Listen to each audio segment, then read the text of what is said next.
Welcome to everyone this evening. I will take 6 inches back. Welcome to everyone this evening. My name is Nancy Victorin Bangaroo. I'm the chaplain here at Hamline University and director of the Wesley Center for Spirituality, Service, and Social Justice. It is my job tonight to call us together. Christine Hubert will be giving the formal introduction of Dr. George Tinker. It is wonderful that we are able annually to celebrate Mahle lecturer in residence, and Dr. Tinker has been with us since Saturday. And tomorrow we're having a panel at 10 o'clock in Soren A and B. And if you would like to join us there, Tink, Dr. Chris Madanumpa, and Dr. Wazi Yatwin will be talking about Year of the Dakota 2012, remembering, honoring, and truth-telling. This evening, with Tink being here, I want to thank Kathy, the Reverend Kathy Austin Mahle, who's right here. Kathy, would you raise and let us thank you very much?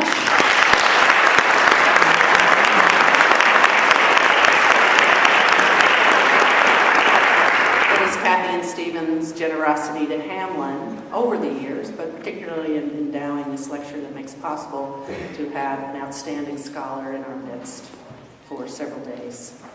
In this case, for 5 days. So now Christine Hubert, one of our Mahle scholars, will introduce Dr. Tinker. And thank you for being here this evening. We will have a reception just out in Sundance, right out here, if you'd like to, in person, share a greeting with Dr. Tinker. And let's start. Christine. Thank you. Good evening, everyone. I want to thank you for joining us here tonight at Hamline. My name is Christine Hubert, as Nancy said earlier, and I've had the pleasure of being a Mahle scholar this past year. And now have the honor of introducing to you Dr. George Tinker, who will be sharing with us tonight his perspective on world balance versus personal salvation. Dr. Tinker is a citizen of the Osage Nation and is a Clifford Baldridge Professor of American Indian Cultures and Religious Traditions at Iowa School of Theology in Denver, Colorado. He has numerous works, including American Indian Liberation, A Theology of Sovereignty, which many of us here at Hamline have been reading for the past weeks. Dr. Tinker has also volunteered as the director and traditional spiritual leader at Four Winds American Indian Council for 25 years. Not only has he been involved at Four Winds, but he has also volunteered with the National Council of Churches and the World Council of Churches.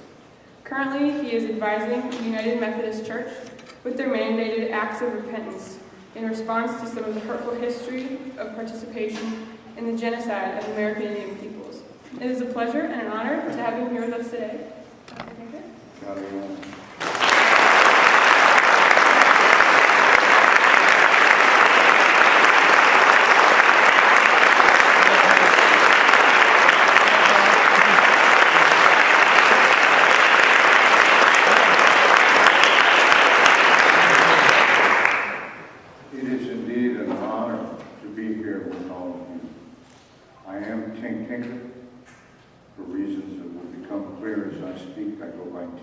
Doctor, unless I'm visiting a medical office. Prende Vishasha, Monka Uche, Groma Tuanton. I'm a citizen of the Osage Nation, the Earth Division, and the Eagle Clan of that division. I always begin by telling people who I am. Dr. Madanumpa. Nancy's got me mispronouncing it. Madanumpa.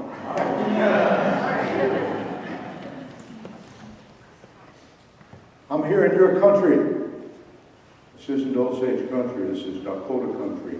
East Dakota, we call it down south.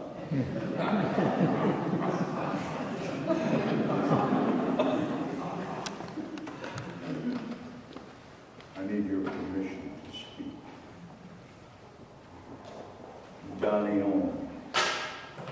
When we travel and speak in other people's land, we always extend the courtesy of asking permission from an elder from that place.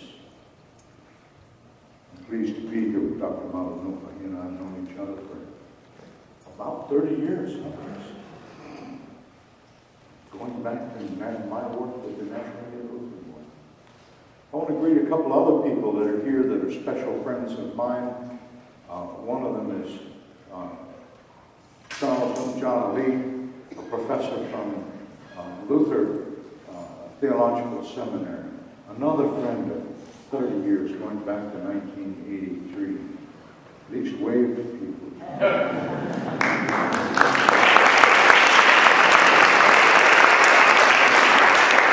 And Professor David Wilkins. Where's David? Right up there. Wonderful to see you.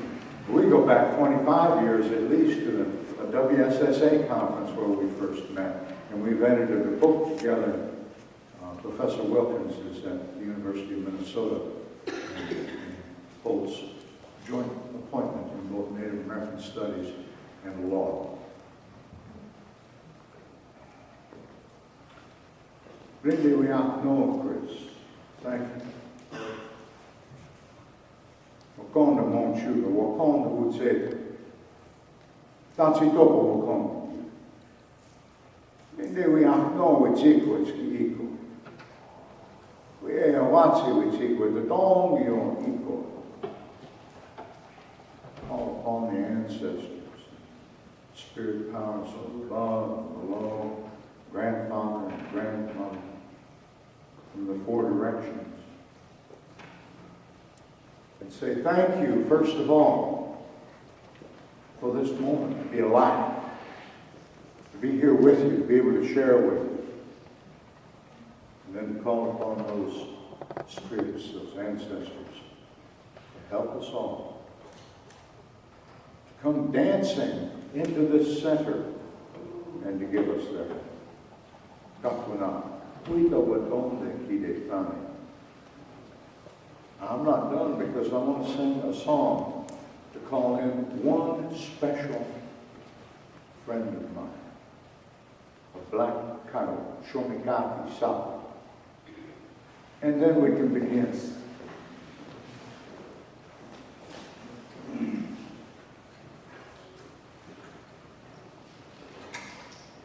I've been struggling with Minnesota allergies. Forgive my voice. Well, what's in the dawn, yo? Well, what's in the dawn, yo? Well, what's in the tea? Show me Kathy Sampe, we what's it? We what's it with tea?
in because what we're talking about this evening is really tricky business. There's nothing easy about it. It's really going to be difficult to sort through. And it's going to push the envelope with some of you further than you want to push. I've got to start with a story about a Navajo woman. This white businesswoman was driving through the Navajo reservation where David's wife is from. Long, long roads, if you've ever been there. They go on forever. Okay? With no gas stations, no houses, nothing. The people all live way off the road. She saw this lone, elderly Navajo woman walking along, and she really wanted some company. She's headed home for the weekend. So she stopped, picked up the woman, and then tried to make conversation. And the old woman would just say, "Oh, oh." No conversation whatsoever. Finally, the businesswoman gave up and just concentrated on driving and not falling asleep on that long, long highway. Until suddenly the Indian woman said, "What's in that sack?"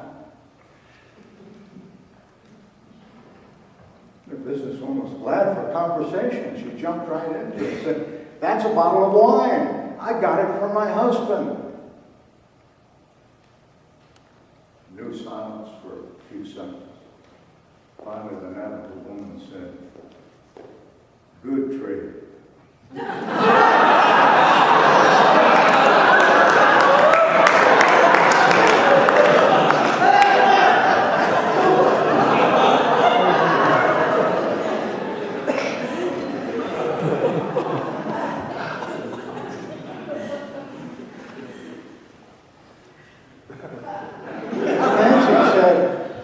I'm speaking at the United Methodist General Conference on this thing called an act of repentance, which is trying to take Methodist history and the complicity of United Methodists in the United States in the genocide of Indian people. You know, the perpetrator of the crimes at Sand Creek, the Sand Creek Massacre, were John Evans, the territorial governor, who was a great Methodist, a fine Methodist man. Started 2 Methodist universities and 1 school of theology, Garrett Evangelical, Northwestern, both of which are in Evanstown, Illinois, named after the governor, and the University of Denver, where my school is located, on the School of Theology. A great Methodist man, but within months of assuming the leadership of the territory of Colorado, he decided to kill some Indians and sent his good, dear friend, Reverend John Shillington, a Methodist pastor, who had left his Methodist pulpit to take on the rank of colonel in the Colorado Volunteers, to do the deed. That's what Methodists are beginning, just the tip of the iceberg, beginning to deal with. The Secretary General, the General Secretary of the General Commission on Christian Unity and Interreligious Concerns, Dr. Stephen Sidorik, wrote a very nice piece that's available online on the GCCUIC website blog. A very nice piece. A very honorable, thoughtful white man. But you've got to go down and read the comments to see what's going on in the minds and hearts of people. The comments is where you find out where America's heart really is.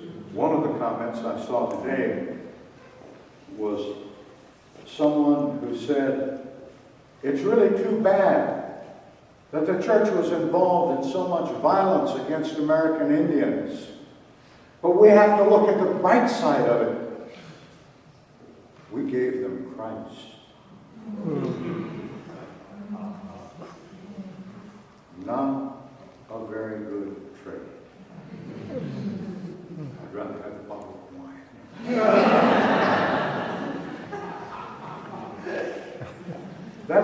us to talk about a little bit here this evening, I want to address a set of questions around the religiosity of conquering people invaded from Europe and compare it to not the religion of American Indians, because we don't have a religion until the missionaries come. We only have a way of life.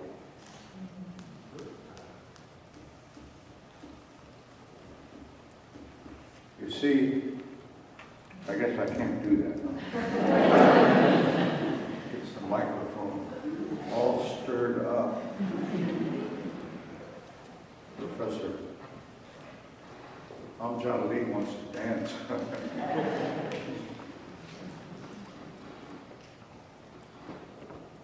One of the problems is that the two cultures that are involved are, as I argued a couple of days ago with a luncheon with faculty and staff, the two cultures are incommensurable. That is, they're exactly mirror images of each other.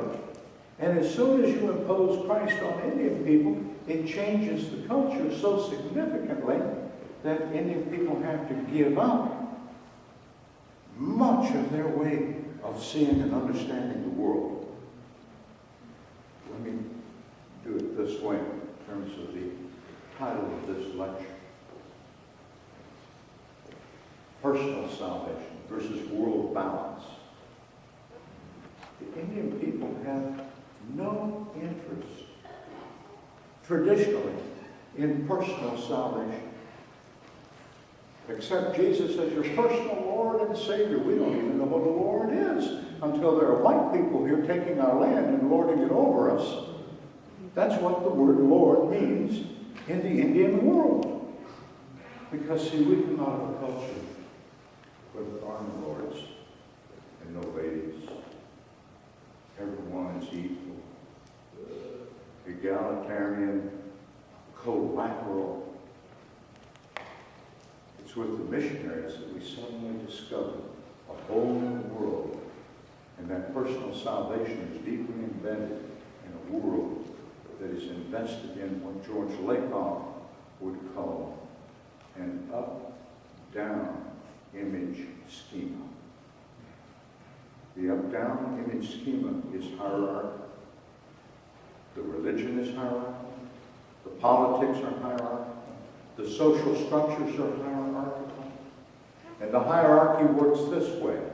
Start with religion. You've got God up here and the people down here. You've got God up here, and then the bishop, and then the clergy, and then the lay people, the peons, right? That's the hierarchy. Well, turn it around to politics, and we've got the same up-down image schema. You've got the king up here, occasionally the queen, but by and large, this hierarchy is masculinist, right? You've got the president up here, never yet a woman, but maybe eventually we'll have a woman doing man's work. That is, lording it over everyone down the line. And if you don't think women can't do men's work, you know, look at Condoleezza Rice. Look at Hillary Clinton. Certainly, you know, the system, it's not that they're masculines, but the system is masculinist and hierarchical. And eventually you've got the president up here, and the Congress, and all the governors of states, and then state legislatures. And finally we get down here at the very bottom, there's you and me. Except that there's a layer even below that. And that's the true 1%. You know, Occupy Denver talks about the 1% up at the top. There's less than 1% at the top, and another 20% that support them. You know, they can't work without all the people that used to work in the World Trade Center, right? That's the class that supports the very, very rich. The true 1% at the very bottom. And those are the Aboriginal owners of the land. 1% of the population, 50% unemployed, a longevity statistic 20 years shorter than the U.S. average. Health statistics, heart disease 7 times the American norm, diabetes 6 times the American norm, teenage suicides in each age group ranging from 3 to 10 times the American norm. Think about it. 50% unemployment, and it's recession-proof. It doesn't go up or down with the recession. It stays just the same. Yeah, and a rising tide lifts all boats except on the reservation. Except on the reservation.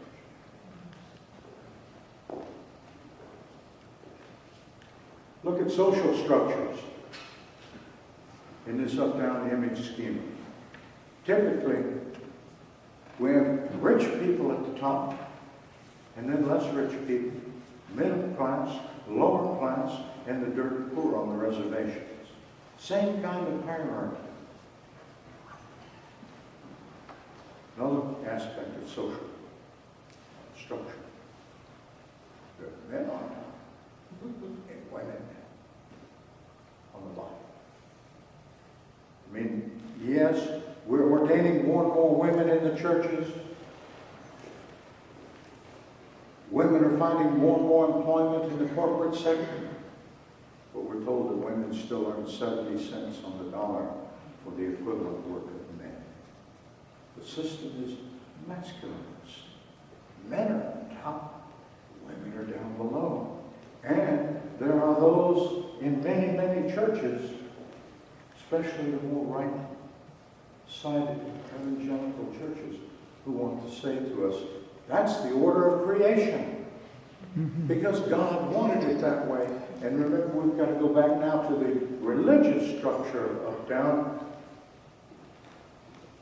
God, in the Euro-Christian system,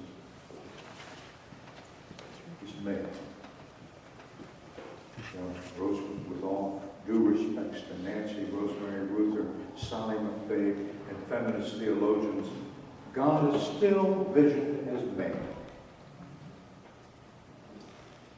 So that the natural orders of creation keep men above women. Remember the Constitution of the United States. Never forget that this sacred document, this holy parchment, was written to invest white men, not women, but men, white men, and not just any white man, but white men who own property.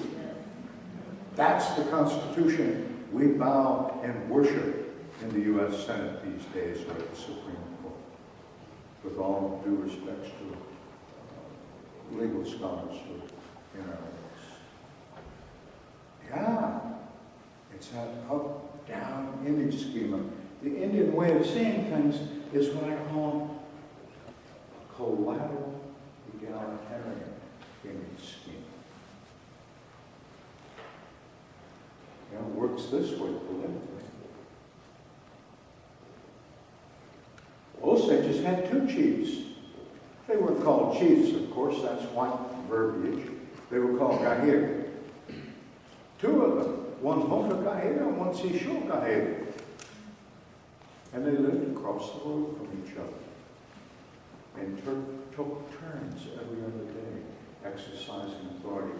Kind of like having Barack Obama on Mondays and John McCain on Tuesdays.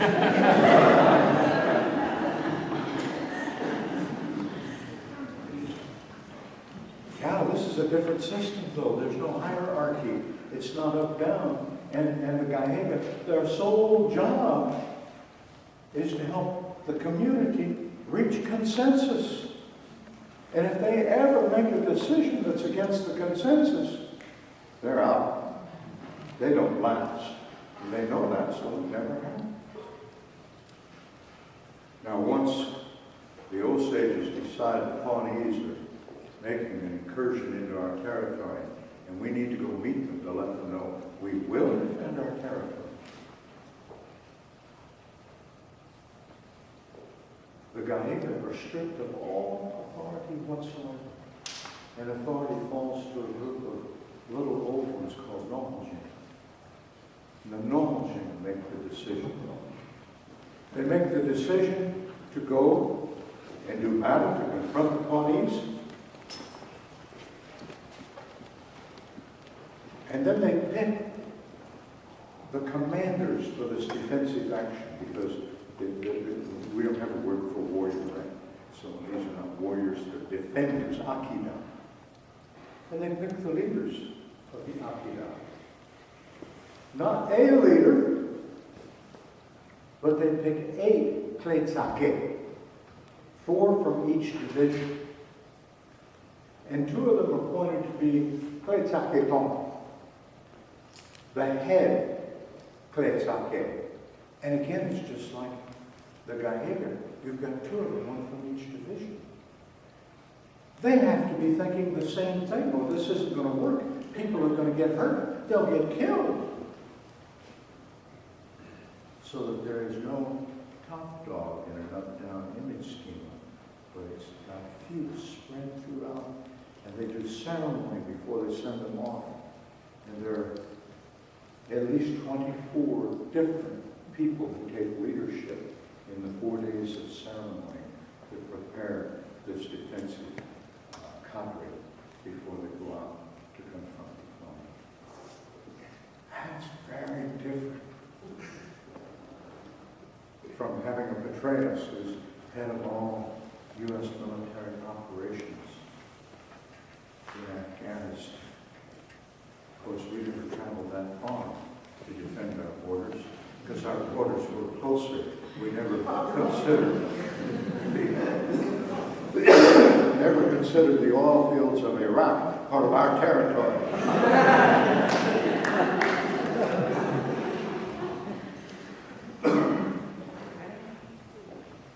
Let me do it in terms of religion. Not religion because we don't have religion, but the spiritual, religious, ceremonial structuring of the Osages. I started my prayer with Wakonda Wonchi. That is Weetsi grandfather. The sacred one above. Sacred one doesn't even capture it really. That powerful energy above. Wakonda Utse, Iko, grandmother, that powerful energy below, sky and earth. So you see there's no God at the top of the heap, no male God particularly, but in fact what you have is male and female who come together in the middle and provide balance and harmony. Then I called on the spirits from the 4 directions who come in this way from the 4 directions. Makes perfect sense if you realize that the universe is flat, right? A lot of people don't know that. They think when we talk about a flat universe, we're talking about a flat earth. No, the earth is a sphere, but the universe is basically flat. Look up the NASA, U.S. government NASA website, astrophysics, and they'll explain the flatness of the universe. So our spirit helpers come to us, our ancestors come to us from the 4 directions around us, not from somewhere in some ethereal space above us, no below us. Wakonda Chi comes from below, Wakonda Utseta comes from below. You go outside and see them both, sky and earth. And you can see that the earth is the life in the earth. It's green right now, coming back to life because it's springtime. But it only comes back to life when grandfather above cooperates and brings the rain and the gentle spring suns to give stuff new birth, new growth. So our ceremonies are invariably dedicated to bringing all of this world back into balance. See, that salvation model reduces the whole Christian experience, if I could be crass and overstate the case, to what happens when you die. And you hear it from street corner evangelists all the time. What's going to happen to you when you die? Have you got forgiveness for your sins? Because if you don't, you won't go to heaven, you'll go to hell. Well, I'm going down, but it ain't to no hell. I'm going to be buried in grandmother's bosom. And all the Christians are going to be there too.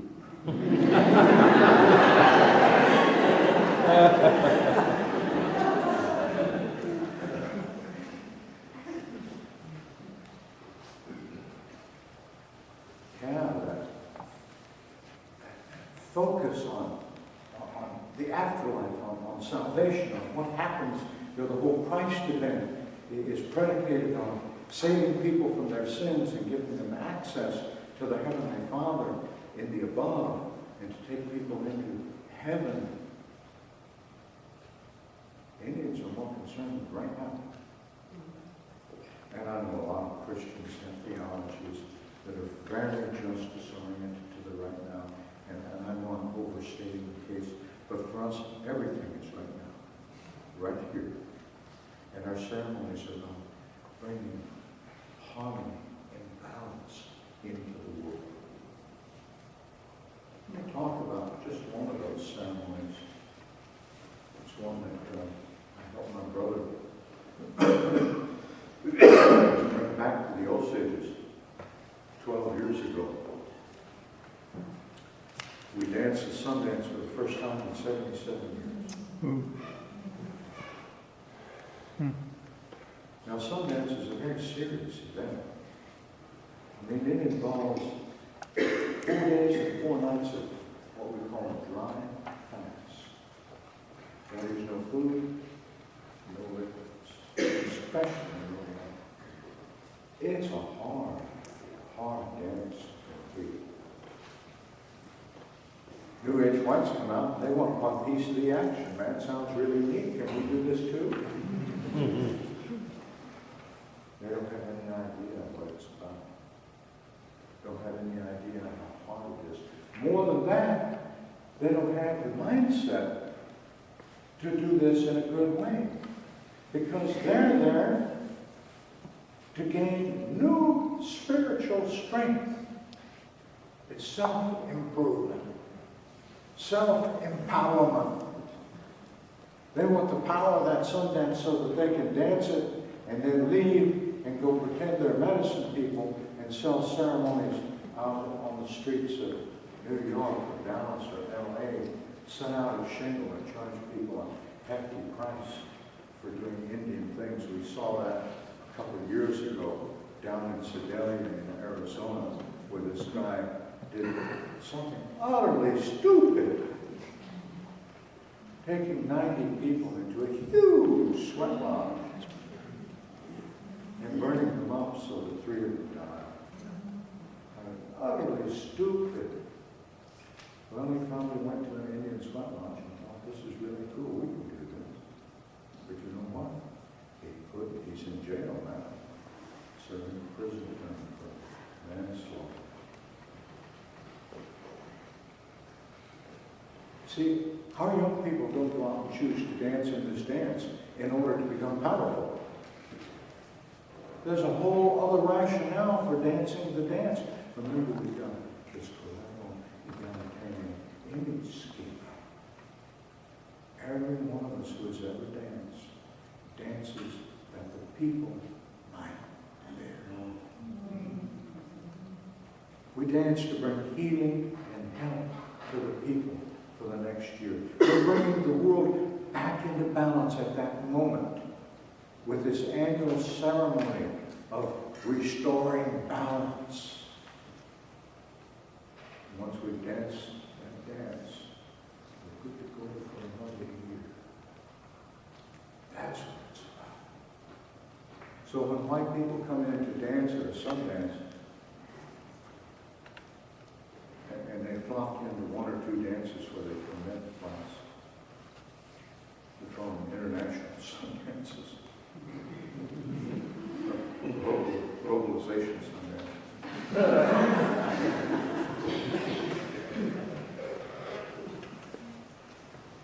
We'll go around and ask them, why are you dancing? Oh, this is super. This is really powerful stuff. I want to experience the power. From New York. Are you dancing for people in New York? You didn't even look at the poverty on the reservation when you came on here. So you're not dancing for people here. Or you're dancing for your families, you're the people back in Dallas. Do they know you're here? The people in Manhattan know you came out here to dance for them. What do you mean there's 7 million people in Manhattan? Well, it's an overstatement. 3 million anyway. They can't possibly all know I'm here. 1 or 2 of my friends do. Not good enough. That's not what this dance is about. And you're not here to dance for your friends. You're here to gain power and ask your friends to pray for you while you're here dancing. It's the other way around for us. We dance that the people might live. Dance to bring health and energy. Everyone's standing in the shade, going back to the camp, drinking iced tea and eating meals, breakfast, lunch, and supper. They get fed really well at the Sundance. Those who dance have to smell the baby cooking in the morning and smell the coffee. You can't have any of it. My phone, please, put in there. Yeah! That's what it's about. Collateral egalitarian. You see, that's where real salvation for us comes from, and I'm using a white word, we would never call it salvation. But it comes from creative harmony and balance. We don't have any words in our languages for sin. Until the missionaries come and they pick one, and they say, we'll use this one to mean sin. And then they have to teach us how to understand it so that we can manipulate our own languages and our own cultures to introduce the concept of sin and salvation. We don't have sin, what do we have? Well, we know there's imbalance. We've seen imbalance. We can't see a sin unless you have an up-down image schema, and I get to be on the up and get to decide whether you're sinning or not. You know, that act of judgment. You know, well, then you have to take my word for it, and maybe you don't have any choice because I might be a reverend or a bishop or somebody, a judge in a courtroom, telling you sin and you need to pay a price to society. We don't have that word sin, but we know imbalance. And you see, imbalance happens all the time. It's not that I can pick out 6 of you and say, you're really out of balance. Well, you might be. You might be. I'm in a position to tell you that. You have to sort that out for yourself. All I can tell you is we can get back into balance together by doing something. We can fix it in some way and bring balance back into the world. What's imbalance? I was talking about a baby 4 weeks old. That baby hasn't sinned. I know original sin is tainted by the sin of Adam and Eve. That baby hasn't sinned, hasn't done anything yet.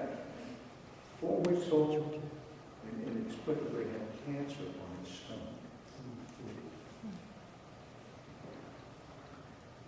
Baby's out of balance, family's out of balance. We did ceremony for that baby. My brother's Yeshka. Yeshka. He did ceremony for that baby. Middle of the night, completely dark. You can't see your hand in front of your face. All the windows are covered with black plastic. In the middle of the night, about 3 o'clock in the morning, the brother speaks from this altar in the middle, and he tells that family, that baby's cancer's gone. You don't need to worry about it anymore. Take him back to the hospital. Have the physicians check him. And they may want to still do surgery on Wednesday. Then let them do it. Because these spirits are going to guide the hands of the surgeon. They won't find anything, but let them do it. That's bringing life back into balance again. It's healing. And it's about here and now. It's not about salvation when the kid grows up and dies, or salvation when the baby dies at 6 weeks of stomach cancer, because see, it was one of those failed trials. He actually lost a pound from birth in the first 4 weeks and hadn't gained anything at all. So I took the baby to the physician on Monday, and the physicians did x-rays, everything due, Sundance. They shook their heads and said, I guess we'll cancel on surgery. We don't see any cancer. We don't know what that's about. And of course they don't, because they weren't in ceremony with us. But we brought that child's life, that whole family's life, back into balance again. Another example of balance. Am I ever out of balance? I had vertigo for the last 3 days. Yeah, ear thing. I've been way out of balance. Never felt that way in my life. I said never felt that way. Back when I was 19 and couldn't control my drinking, I remember feeling that. Yeah. Am I ever out of balance? Yeah. Let me give you one example of how I put myself out of balance every day. I just did it over in the hall where we had that dinner. Because I eat my own. I eat chicken, asparagus, whatever the one rice is, some kind of noodle. The chicken. Huh? Risotto, huh? I was eating my relatives. In other words, in order to eat, you have to kill. I mean, we don't kill anymore. We go to Safeway and buy a pound of hamburger already pre-packaged. But somebody had to kill that cow and grind the meat in order for you to eat. So we're participating in violence just to eat. That puts the world in imbalance. If I eat corn, I put the world in imbalance, because corn is one of the foundational mothers of Indian people. Corn, beans, squash, called the three mothers in many, many Indian nations across the U.S. Well, in order to make that right, we've got to do something to bring the world back into balance. We can't not eat. Well, for a while I could, I suppose. No, but basically we have to eat in order to stay alive. How do we make that work? Well, again, we do ceremony to bring the world back into balance. At dinner this evening, for those of you there, you'll remember that one of the young women prepared a plate. We call it a spirit plate. They prepared that plate, and they took it outside and left it for the ancestors. In order to give back some of what we're getting, that's part of this process of bringing the world back into balance. And if I don't do that, I leave the world and myself out of balance. It's not just about me. It's about the world around me that I put out of balance.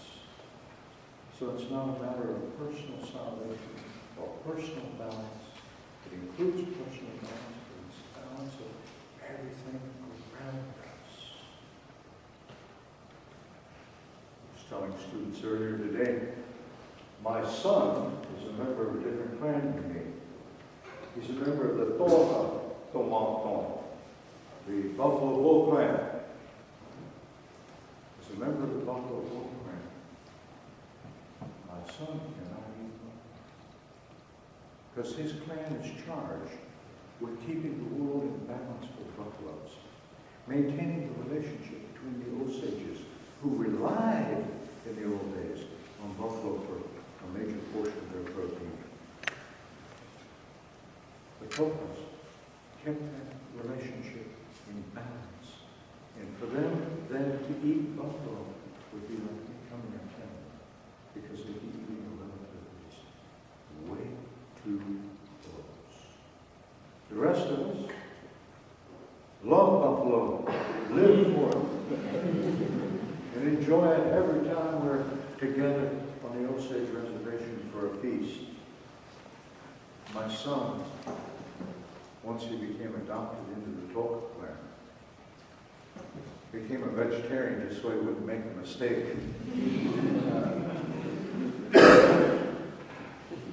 He lives in Taiwan, so he's become more of a pescatarian. Great fish in Taiwan, man. Fresh fish, right off the boat.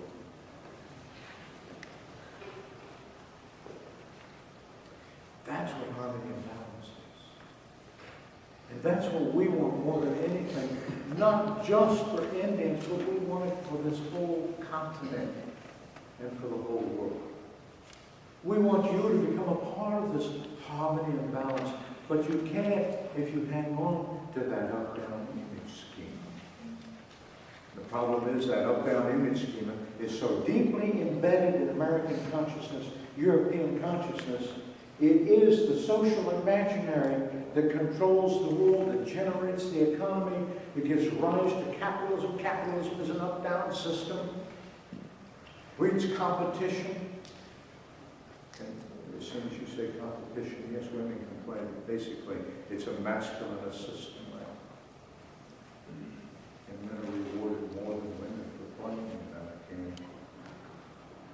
Now we want you to become harmony and balance. Because if we're thinking harmony and balance, you don't kill without really thinking about it and knowing how to bring stuff back into harmony and balance after you've done it. So we kill buffalo. But we have a ceremony for bringing the world back into balance, bringing Osages back into balance with the Buffalo Nation. Balance. We don't kill a tree. Take its life recklessly without doing it in a ceremonial way. We go and talk to that tree. Make offerings to that tree. Take that tree a sacred pipe and explain to that tree why we need its life. It's that serious. Osages did a 13-day ceremony before they went out to defend their borders against the Pawnee. The Pawnee are there. Why not go out and confront them? Now that's too reckless. We need to do the ceremony to prepare ourselves for whatever happens, in case somebody gets hurt, in case blood is shed. And life is so sacred, if the Osages come back and the military cadre has lost one person, one death, they cannot re-enter the village. They have to stop on the edge of the village. And two of the acknowledging the old people will go out and ask them, what the hell happened? You weren't supposed to come back having lost one of our relatives. And there has to be a ceremony to purify the whole defensive contingent in order to bring the world back into balance and harmony, because it didn't affect just those who were out there doing the battle. It affects everyone in the village. It affects the family of the person who was lost. See, if we have this image scheme of collateral egalitarian, harmony and balance, it becomes much more difficult to wage war in Iraq or Afghanistan. I've often said if George Bush had done a 13-day ceremony before invading Iraq, I might have had some modicum of respect for his war. But the war presents other problematics, and problematics of harmony and balance is really difficult, unentangled. It really is an image trap. America's up here, the rest of the world is down here, especially Iraq and Afghanistan, especially any Muslim country except, of course, Saudi Arabia, which is up here. In Saudi Arabia is probably the worst dictatorship in the whole Muslim world. But they're our friends. So we sell them jets, sell them bombs, help them control their population, because that's enough time to exclude every time to dictate. Harmony and balance is what we want. Salvation, afterlife's going to take care of itself. Someday, I'm going to walk that spirit trail up to the north and then join my ancestors in that Milky Way trail across the sky. Someday. Is there a hell? Not in the old stage world. You have to go into white lands to find the hell. We don't have that. What we have is bringing the world into harmony so that everyone can live together in harmony and balance. An impossible vision? Maybe. But until we think it, until we begin to imagine it, it surely won't ever happen. Join me in that vision. Join me in bringing the world back into balance. And understand why many of us Indian people have made that journey from Christianity out of the church back to our traditional ways of being. Kapuna, I want to talk to you, I want you to talk to me. We do it all for all my relations. Can I fill my time?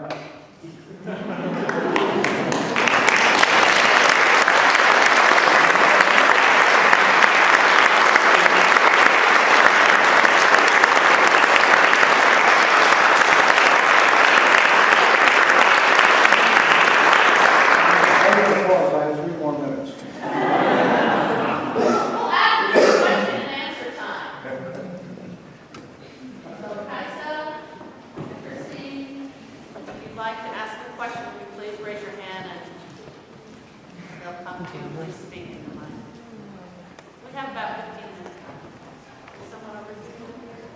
For about halfway up the last.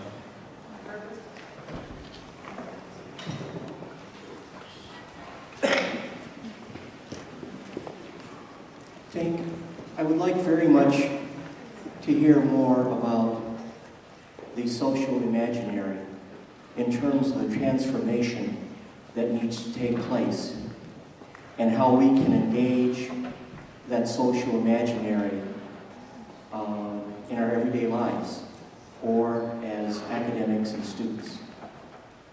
How do we, if transformation takes place through a change of consciousness and a change of the images that guide our thinking and understanding, how are we to go about identifying that and then living into another imaginary? Yeah, that's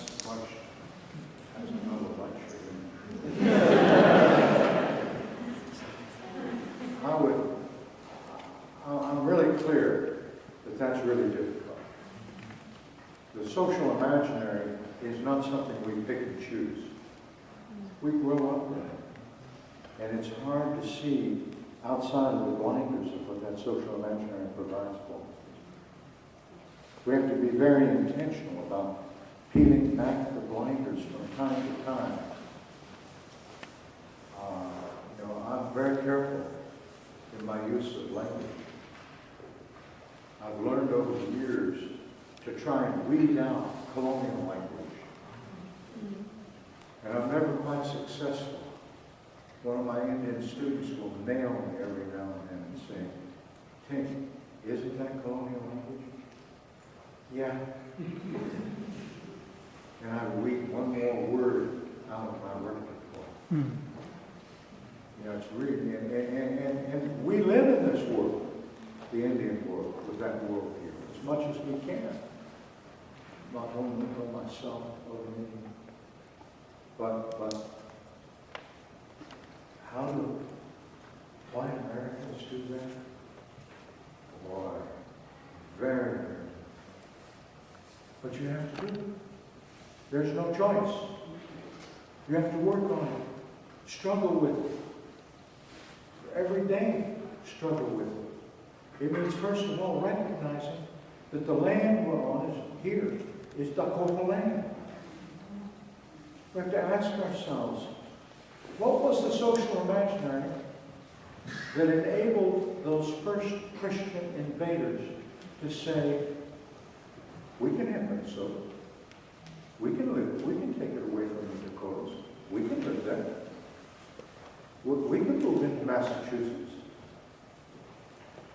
At Plymouth, Boston, we can move into Jamestown. It's ours for the taking. These are all good Christians now. They're Episcopalians, Pilgrims, Puritans. And by the time you get to the heart of the country, places like Minnesota, it's Lutheran Norwegians and Catholics and Methodists, Episcopalians, and everyone getting their pick of Indian lands. What possessed them to think they had the right to do that? Now, once we've wrestled with that for a while, we'll come to the inevitable conclusion: there was no right. It was an unmitigated invasion. It was murder. I hate to use those words, but if we're going to create a whole new imaginary, it's got to start with where we've already been and what we've already lived through, what we've done. Now, what I tell my students is, please, don't collapse into personal guilt. That won't help. You didn't do it. You didn't do this. We're talking about the past. But we all live on lands that are not ours. I own a home. Well, it's a condo. It's on Cheyenne land, not Osage land. I have no more right to Cheyenne land than anybody else in Denver. How am I going to wrestle with the fact that I live on somebody else's land? It was unfairly wrested away from them, stolen from them, and turned by some legal principle of the doctrine of discovery, or the doctrine of Christian discovery, into lands that were available to Christian settlers. See, that's what the legal doctrine said. That because Indians are not Christian, white invaders had every right to take the land because the white invaders were Christians. So it is a religious doctrine. So we're going to have to struggle with that together, not alone. But we do have to struggle with it and figure out, hey, what do we do now?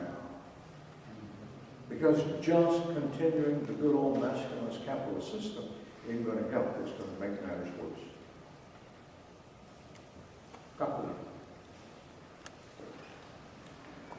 My name's Josie. My name's Josie. Josie?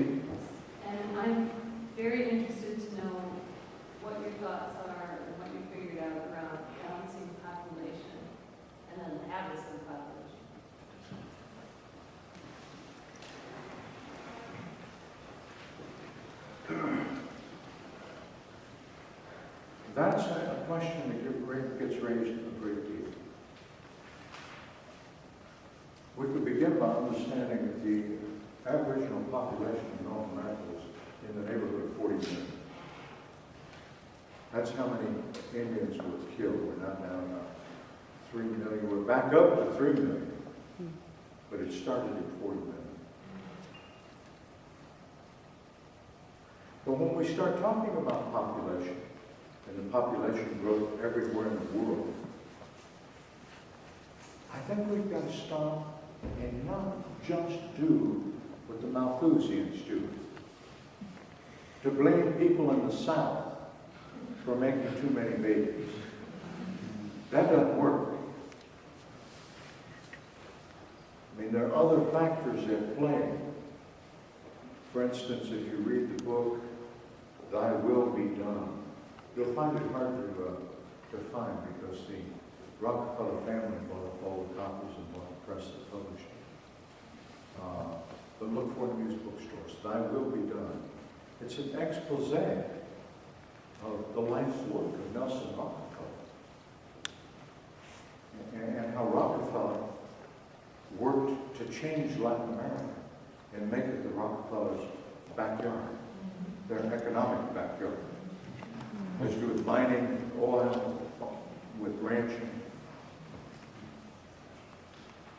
But part of that was to take capital down into Latin America and to begin to build infrastructure that never existed before. Building railroads and roads, hospitals, schools. We can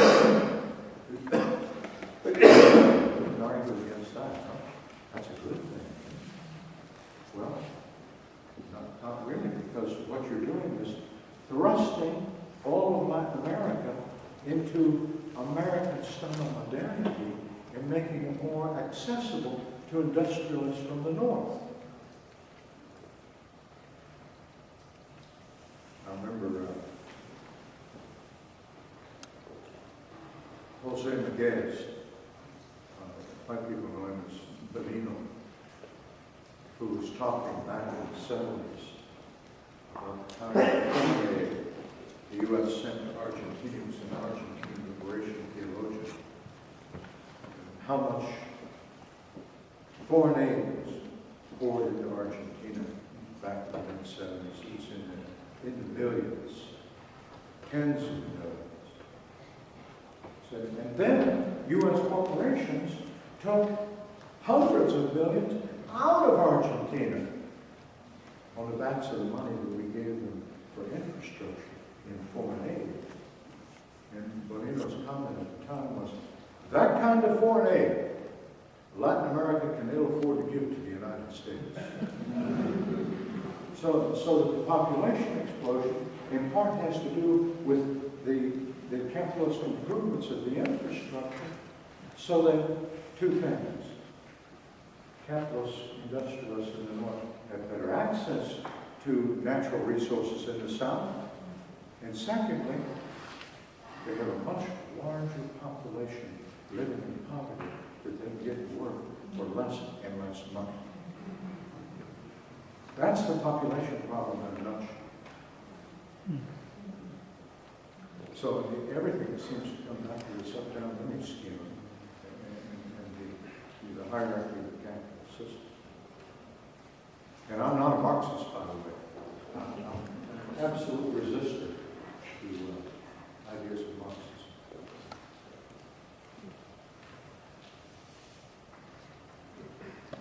I don't know if you have considered early Christianity, maybe the first 300, 400, 500 years after the death of Christ, and the life of people at that time, and their belief structures, and you could maybe compare that to what some of your belief structures are now. Can you repeat the question? Yeah, I'll try.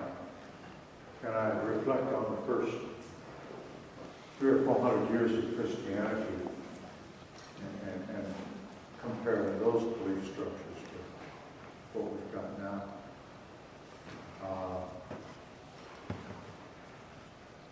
Yeah, there's a tidal shift in Christianity that most people mark with the conversion of Constantine somewhere around 323. Suddenly, Christianity becomes a religion of the empire and gets diffused throughout the empire in different ways. Up until then, I would argue that much of Christianity was more spatial and less temporal. See, the up-down image schema is temporal-based. Everything is about production, development, history, progress, the future. The collateral image schema is about now, maintaining balance in the here and now. I think earliest Christianity gets interpreted in terms of that up-down image schema, but it wasn't there by a long shot. I've written a chapter on the Gospel of Mark, in which I suggest that Mark was much more interested in spatial concerns rather than temporal concerns. So that the kingdom of God in the Gospel of Mark originally was about the here and now. It's about what's around us here. You want to know when the kingdom's coming? Don't ask when it's coming. Look around you. Look at the person sitting next to you. That's the basileia of God. So don't be asking about the future, about salvation. Look around and be about maintaining your relationship within that basileia of God as a creature of God, instead of constantly trying to push yourself up in the hierarchy to an ever higher competitive pinnacle so that you can act like God, God's self. So I think that earliest Christianity, I think their instincts are right. There was something there that is gone now. It's been erased. Can we recover? That's your assignment. We'll get to this next week.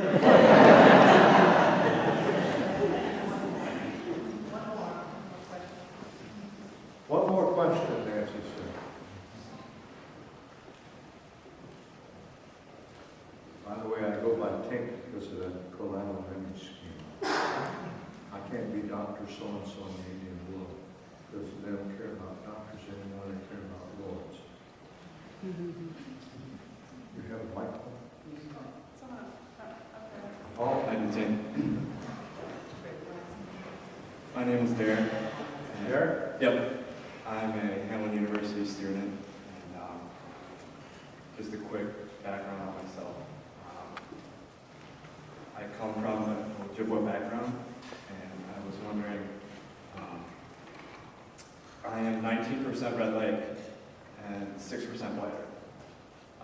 Way back when, my great-grandmother married into my great-grandmother's tribe, Red Lake. And therefore, due to that, the blood quantum effect, I am not even considered in the Red Lake tribe. I don't know if anybody knows, we need to be a full 25% in order to be considered Red Lake. And due to that, it seems like my whole life I've reached out to them, and it seems like I've been shunned in a way.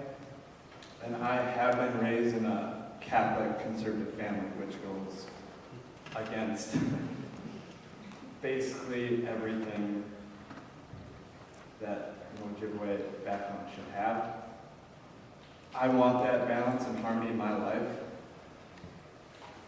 But when I'm shunned away from it and not even considered white man, it makes it extremely difficult. My question is, how do I have that balance and harmony in my life and still have that Catholic Christian side to things? How do I balance the two? There are a number of tough questions. First of all, I think all of us need to remember that blood quantum is U.S. government business. It's not Indian business. Indian tribes have made it their business because that blood quantum degree has been pushed on them by the Bureau of Indian Affairs. But originally, it was never Indian business.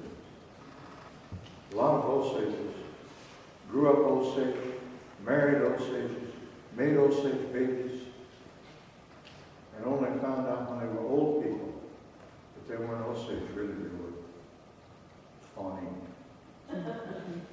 Picked up when they were babies. You know, maybe there was an altercation and their parents got killed. Osages would take the babies and raise them. Same thing, Pawnees would take Osage babies in that kind of a circumstance and raise them. And nobody asks, what's your blood Pawnee? What percentage Pawnee are you anyway? Well, I speak Pawnee. I have Pawnee grandkids. I've been raised Pawnee. I only just found out I was born Osage. But I don't know anything about Osage. I can't go back there.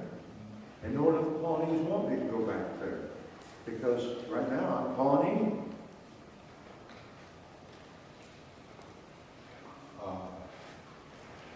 The U.S. government had a reason for designing the blood quantum system.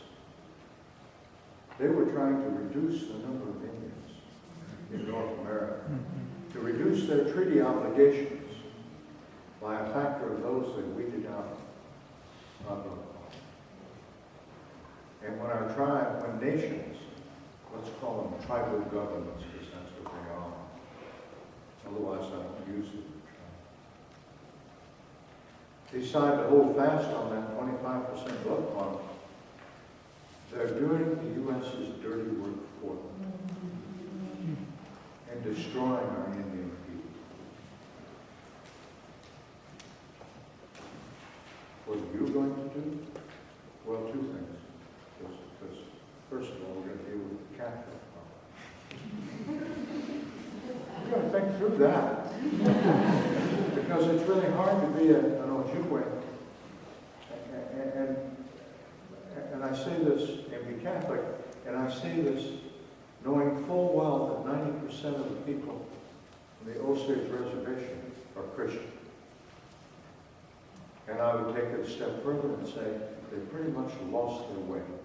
They lost that egalitarian collateral sense and replaced it with the up-down image scheme. Many Osages are Catholic, and hence they have to pay homage to the lordship of the priest at Sacred Heart Church in Mahle, who thinks Osages are chopped liver, man. He has no love for Osages whatsoever. The young man who's been assigned there doesn't know anything about Osages, has no interest in learning anything about Osages, but Osages go and say confessions to this man regularly. If we're going to be collateral, egalitarian, we've got to find some other way of being than that. And we've got, our reservations are places of huge dysfunctionality after 500 years of colonialism. We're not well. I'm not trying to sell you on something that right now is working really well for Indian people because it only works well in those ceremonial contexts where people live and take it seriously. I mean, conquest has done a number on us. Indian people regularly suffer from what we call these days historic trauma. PTSD, but passed down from generation to generation. So you're not alone. You may feel very alone, but you're not alone. And I would say, find Indian community to be with, to learn how to be Indian, to live that way. You know, if you were in Denver, I'd say, come to Fort Wayne and be with us there. But I would also say, as I say to people who come in who've been, this is a terrible problem. People who were adopted out at birth, and now they're 30, 35 years old, and have suffered growing up in the white suburbs, but have suffered skin color racism to such an extent that they've become alcoholics. And they're trying to sober up and recover their roots. And And they wander into forward saying, is this a place for me? And their whole social imaginary is white America. And what I found is, yeah, there's a place for you. But you've got to commit to listening. However old you are, it's going to take you that long to unlearn whiteness and to learn Indianness. So for a long while, for a few years, you've got to kind of bite your tongue and not come up with solutions, because white people always want to come up with solutions. And these full-bloods who were adopted out, but think the same way. They've got the answers. Calm down. Just sit and be in the ceremonies. Watch and listen. Pretty soon you're going to grow inside. I hope that's what you're struggling with. You're not alone. Are we done, or do we have time? Jim Bear raised his hand at the very same time, right, Jim? And you wanted to ask a question, so if you'll take this, take Jim Bear's question, and we have to go to our reception. Oh, my God, you both. And as a Mohican living on Clothesline, I want to say Anishu. Thank you for being here. Anishu, Dr. Banuba. You had mentioned briefly how the metaphor of Jesus as Lord is completely foreign to the native worldview. More recently, there's been some contextualized attempts to present Jesus as chief and present him as, for lack of a better word, chief as one who gives of himself for the betterment of the people. Do you think that that is at least movement in the right direction of taking Jesus out of this top-down hierarchical structure? Unfortunately, I don't. Because I know the people who are doing that, they still work with an up-down image scheme. They're Indian, but they don't think this way. They weren't raised this way. They weren't raised in a reservation setting. They claim reservation connections, but they just go back to find what they can use. There is no chief. That's a white word to begin with. There is no chief. The Guyana has very little authority. Besides that, there's always two of them in the Osage, not one. As soon as you have one, you have an up-down image scheme. Even if that of Jesus is giving of himself, still of Jesus, and I'm still down, receive. Let me give you the metaphor in a different way, a totally different way. Genesis 1 says that human beings are to have dominion over the earth.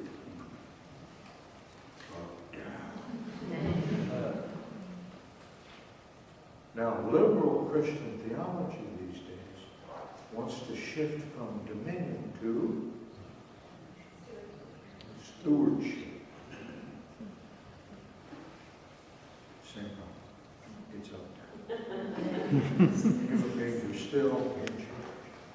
Now that the stewards are taking care of all the lesser beings. And for us, trees and rocks are not lesser beings. Buffalo and squirrel, sparrows and eagles are not lesser beings. They're part of the same collateral egalitarian trajectory, part of the circle of life. And everything's in that circle. Every tree, every child, every guy here. And no one's worth any more than anyone else. So that's my simple, easy objection. And we can argue about it.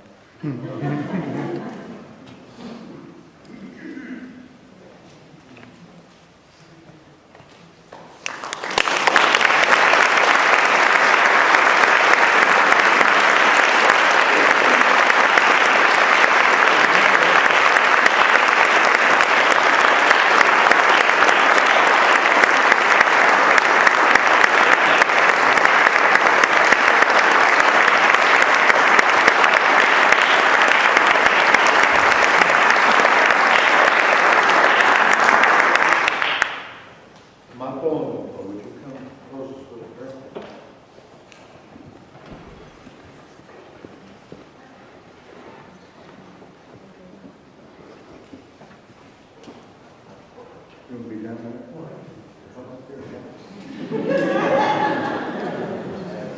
I agree with you. Another part of the up down here is professor student, huh? That's very much a part of it.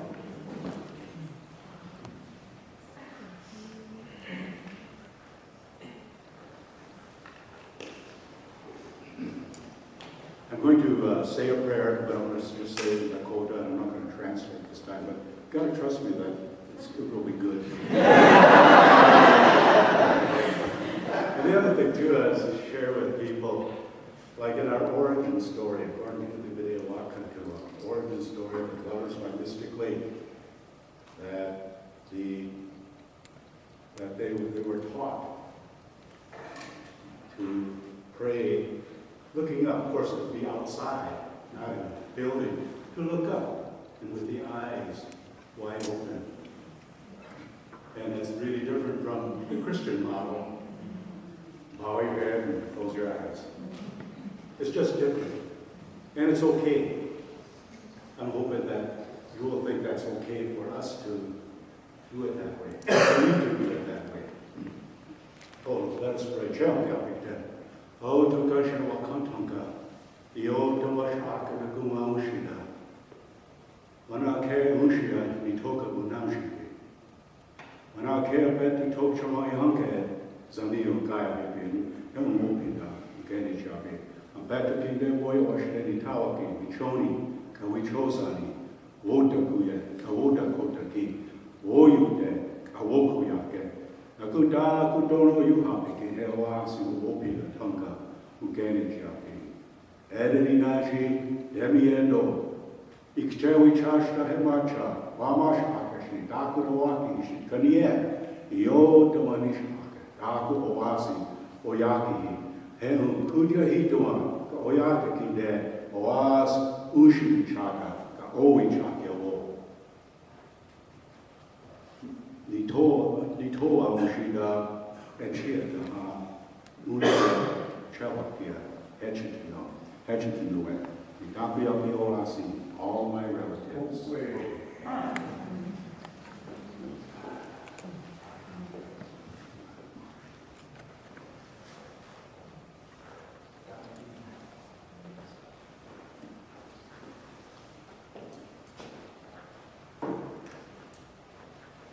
Got any sin?